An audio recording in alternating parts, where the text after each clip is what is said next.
Delhi police जब मुस्लिम कब्रिस्तान पहुंची तो वहां पर पुलिस की गिरफ्त में मौजूद लोगों की निशानदेही पर जब एक ताजी कब्र को खोदा गया तो जैसा कि आरोपियों ने बताया था उसी तरह एक 54 साल की महिला की लाश उस कब्र में से निकली। आखिर एक हिंदू महिला की लाश मुस्लिम कब्रिस्तान में कहां से आई, ये कहानी आपको बताते हैं। मीना वधावन की हत्या कर उसकी लाश मुस्लिम कब्रिस्तान में दफना दी गई थी। पुलिस ने महिला की लाश को कब्रिस्तान से निकाला। दरअसल मीना मंगोलपुरी के अवंतिका एन्क्लेव में रहती थी और गिरफ्तार किए गए जो हत्यारे हैं वो भी वहीं आसपास छोटा मोटा काम करते थे। 3 हत्यारों को गिरफ्तार किया गया है और एक उनके मददगार को। दरअसल 2 जनवरी की रात को एक शख्स बेहद परेशान हालत में पुलिस स्टेशन पहुंचा। थाने के स्टाफ को उसने बताया कि उसकी पत्नी लापता है, जिसके बाद पुलिस ने मंगोलपुरी में महिला की गुमशुदगी की रिपोर्ट दर्ज की। लापता मीना वधावन के पति ने पुलिस से जो शिकायत की थी उसमें कहा था कि उनकी पत्नी लापता है और मीना का मोबाइल तब से बंद है जब से उसका कोई पता ठिकाना नहीं है। इस शिकायत में मुबीन खान नाम के एक शख्स पर भी मीना के पति ने शक जताया था। उनको आशंका थी कि इसी शख्स ने उनकी पत्नी को कहीं लापता किया है। अब इस सिलसिले में पुलिस ने अपहरण का मुकदमा दर्ज किया। क्योंकि परिवार मुबीन पर शक जता रहा था, लिहाजा मुबीन खान से भी पूछताछ शुरू की गई। लेकिन मुबीन से पूछताछ में पुलिस को कुछ खास हासिल नहीं हो पाया, क्योंकि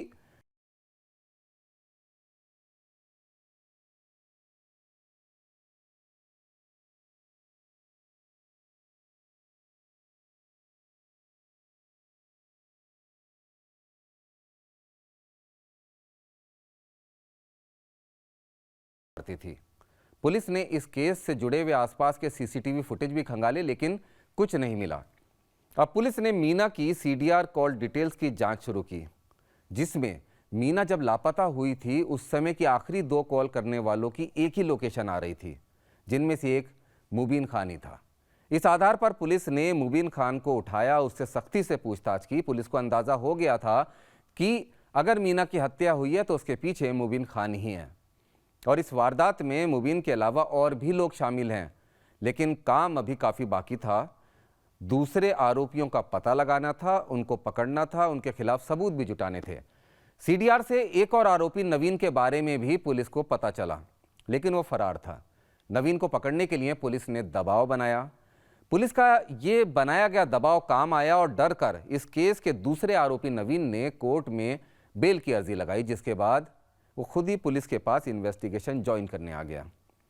नवीन की पहचान भी कॉल डिटेल से हो चुकी थी।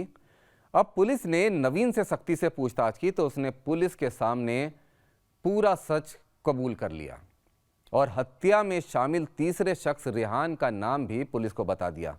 दरअसल मुबीन खान एक ऑटो ड्राइवर था, नवीन एक टेलर था और रेहान बार्बर का काम करता था। ये लोग मीना को बीते 4-5 सालों से जानते थे। मीना से इन तीनों ने ही कर्ज लिया था, लेकिन हिसाब में वो गड़बड़ी कर रहे थे और अब इन तीनों का ईमान डोल चुका था। ये मीना का कर्ज वापस नहीं करना चाहते थे। मीना ने तीनों को कर्ज दिया था, लिहाजा उसको वसूलने के लिए वो इन तीनों पर लगातार दबाव भी बना रही थी। माइक्रो फाइनेंसर मीना बहुत कड़क थी। उसका काम ही कर्ज देना था और ब्याज वसूलना था, जिसमें मीना माहिर भी थी। और इन तीनों ने बहुत कोशिश की कि मीना को किसी तरह से डराया धमकाया जा सके, उस पर दबाव बनाया जाए ताकि मीना अपना पैसा वापस ना मांगे। लेकिन मीना पैसा वापस लेने के लिए इन तीनों के ऊपर दबाव लगातार बढ़ाती जा रही थी। इन तीनों को और पैसे की भी ज़रूरत थी तो इन्होंने मीना से पैसे मांगे भी थे, लेकिन उसने ये कहा कि पिछला पैसा वापस करो और आगे पैसे देने से इनकार भी कर दिया था। साथ ही मीना ने इन तीनों को अल्टीमेटम भी दे दिया था कि जल्द से जल्द उसका पैसा वो वापस कर दे। अब कर्ज से छुटकारा पाने के लिए तीनों ने मीना को रास्ते से हटाने की साजिश रची। इसके लिए तीनों ने आपस में बात की, प्लान तैयार किया, हिम्मत जुटाई, पूरी प्लानिंग की कि लाश को कैसे भी और कहां ठिकाने लगाना है। ये तमाम प्लानिंग कर ली गई थी। प्लान के मुताबिक 2 जनवरी को नवीन और मुबीन खान ने मीना को फ़ोन करके कहा कि वो उसके कर्ज के पैसे वापस देना चाहते हैं, जिसके लिए मीना को उसके पास आना होगा।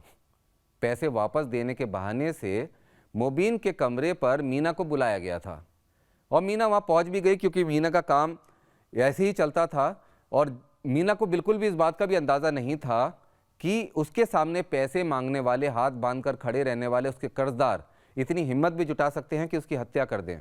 यही वजह थी कि मीना मुबीन खान के कमरे पर पहुंच गई, जहां तीनों पहले से तैयारी करके बैठे हुए थे। और जब मीना कमरे पर पहुंची, तीनों ने उस पर हमला कर दिया, साथ मिलकर उसका गला दबाकर उसकी हत्या कर दी। साजिश के मुताबिक ये तीनों लाश ठिकाने लगाने का भी पहले ही इंतजाम कर चुके थे। इसके लिए इलाके के मुस्लिम कब्रिस्तान के केयर टेकर से इन्होंने कई दिनों दोस्ती बढ़ाई, उसके साथ खाना पीना किया और कई दिन के बाद उसे पैसों का लालच देकर लाश ठिकाने लगाने के प्लान में उसको भी शामिल कर लिया। 5,000 रुपये में इन तीनों ने मंगोलपुरी कब्रिस्तान के केयर टेकर को अपनी साजिश में शामिल किया था। मीना की लाश को प्लान के मुताबिक अंधेरा होने पर पैक करके ये रात को ही कब्रिस्तान लेकर पहुंच गए, जहां कब्रिस्तान के केयर टेकर ने तीनों आरोपियों की मदद की। कब्र पहले ही खोद कर रख दी गई थी। जैसे ही मीना को लेकर कब्रिस्तान पहुंचा गया, वैसे ही मीना की लाश को कब्र में दफनाकर ऊपर से मिट्टी डाल दी गई। पुलिस ने मीना की हत्या के आरोप में मोबिन, रिहान और नवीन के साथ कब्रिस्तान के केयर टेकर को भी गिरफ्तार कर लिया है। इनकी निशानदेही पर दूसरे सबूत भी बरामद कर लिए गए हैं। कब्र से निकाली गई मीना की लाश को पोस्टमार्टम के बाद उसके परिवार को भी सौंप दिया गया, जिसके बाद मीना के शव का रीति रिवाजों के साथ अंतिम संस्कार भी कर दिया गया। लेकिन इन आरोपियों ने थोड़े से पैसे ना लौटाने पड़े, इसके लिए मीना का कत्ल कर दिया और एक हिंदू महिला की लाश को मुस्लिम कब्रिस्तान में दफन भी कर दिया। इस पेशकश में फिलहाल इतना ही। ये क्राइम फाइल आपको कैसी लगी, कमेंट करके ज़रूर बताइएगा। जल्द मिलेंगे एक नई क्राइम फाइल के साथ।